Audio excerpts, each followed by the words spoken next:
Hello everyone, and welcome to my first ever animation tutorial.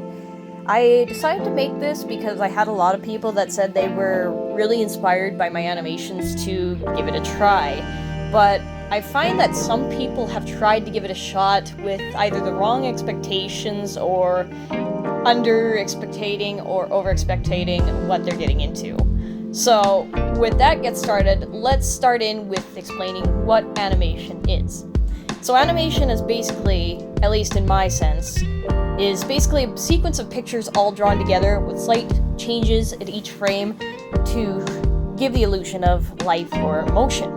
Now, that basically means you're going to draw lots and lots of drawings over and over and over again till the cows come home. And depending on your frame rate, that's all going to depend on how many pictures you need to do to get a certain amount of time. So let's explain what these terminologies are that we're going to be explaining and mentioning multiple times over the course of multiple parts of my tutorial. So we have what's called frames. These are basically your individual pictures you will need to draw in order to make an animation. These frames are going to be placed in what's called a timeline. So that basically is a little strip that plays all of your pictures all together. Just think of it like a movie strip or a flip book. It's basically that, but digital in my case. Now, frame rate is the amount of frames it will take to make 1 second of animation.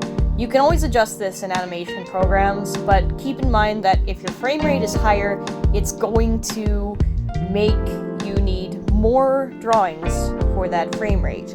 You can actually calculate out your amount of frames you need by following the simple formula of your frame rates, or your FPS, times, let's just say, your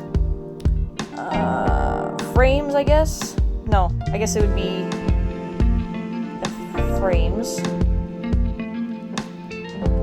How many frames you wish to draw, and that would give you your amount of seconds. Alternatively, you can also do FPS times 1 over your seconds. Well, I guess it would be times your seconds. Sorry, my math's off. Times your seconds, and that gives you the amount of frames you need for that amount of time. So that's how you would be able to determine what you would need for each thing, if it would be frames or your seconds.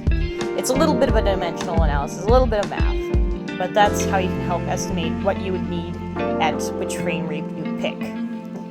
But I won't go too much into the math there, that's just a quick formula to show that, but that's basically the main concepts we're going to be talking to. Now, there's a couple of animation styles a person can choose. There's keyframing and there's frame by frame. Keyframing is the one that I use the most for my animations. In fact, it's probably used for about 95% of my animations. But basically, it entails you drawing one extreme and the other extreme. Your beginning and your end position of a character or an object that is being in motion.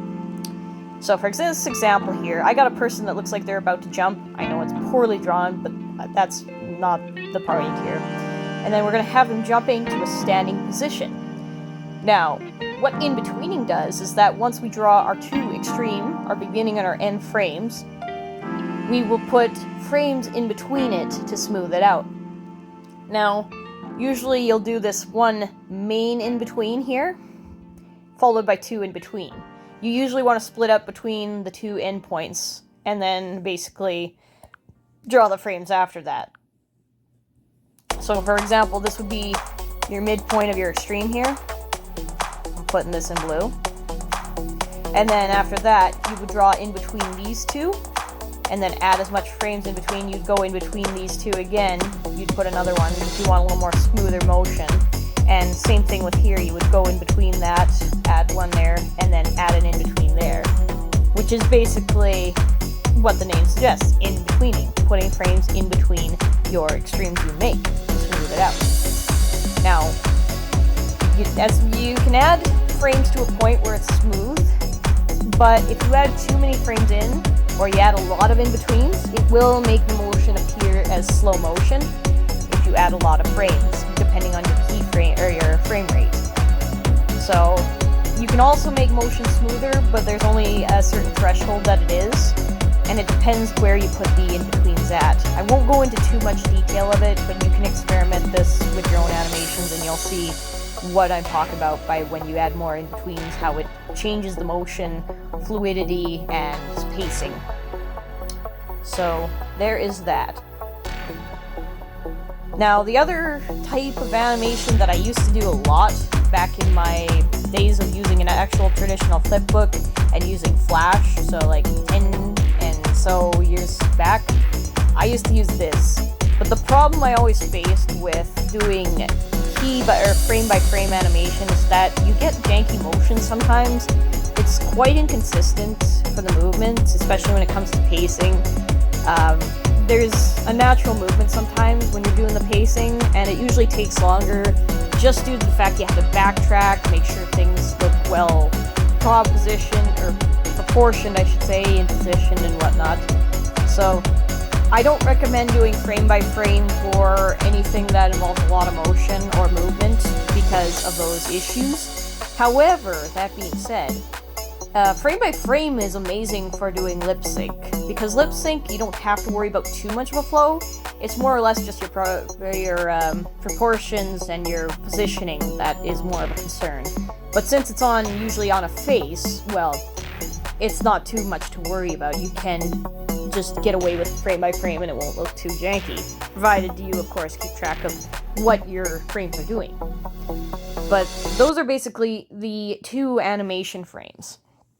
Now, something to keep in mind with animation, to make sure your animations go smoothly, and to make sure you are not too disheartened, animation takes a lot of time.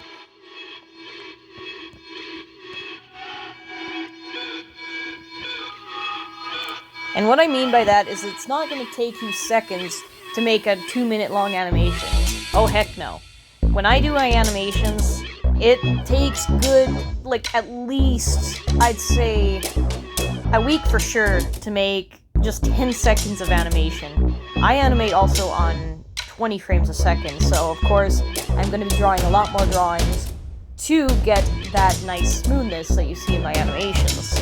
So don't expect to have 2 minutes or a whole 45-minute movie done in less than 5 days, because it will not take you that long, unless it's really, really poorly done, in which case, well, that is what it is. Another thing to keep in thought is that it takes patience.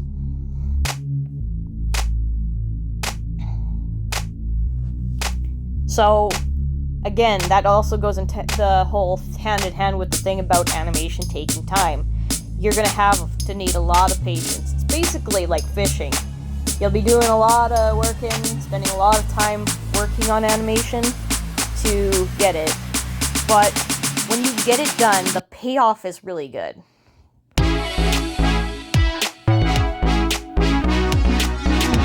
So what I mean by that is that you have an actual cartoon you made that you can rewatch, and even if it's not great after a few years, you can still go back and look at it and be like, wow, I did this, I accomplished this, I made my own cartoon for people to enjoy and myself, and even though it's cringy, I can still look back and say, you know, I did this because I persevered and I did what it takes.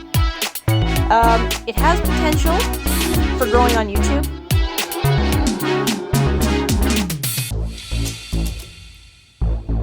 People love animations, like more the younger audience loves animations, but that being said, adults like animation too. So, you know, animation is not just a child's thing, as most adults or boomers would tell you.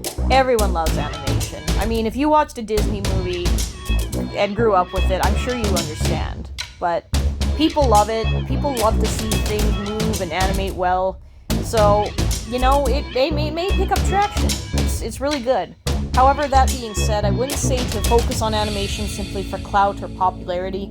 Do it because you enjoy it. That's all I'm going to say as a YouTuber myself. Just do it for fun. Don't do it for anything else other than that. If you get paid for it, that's awesome, that's a bonus, but always do it for your enjoyment.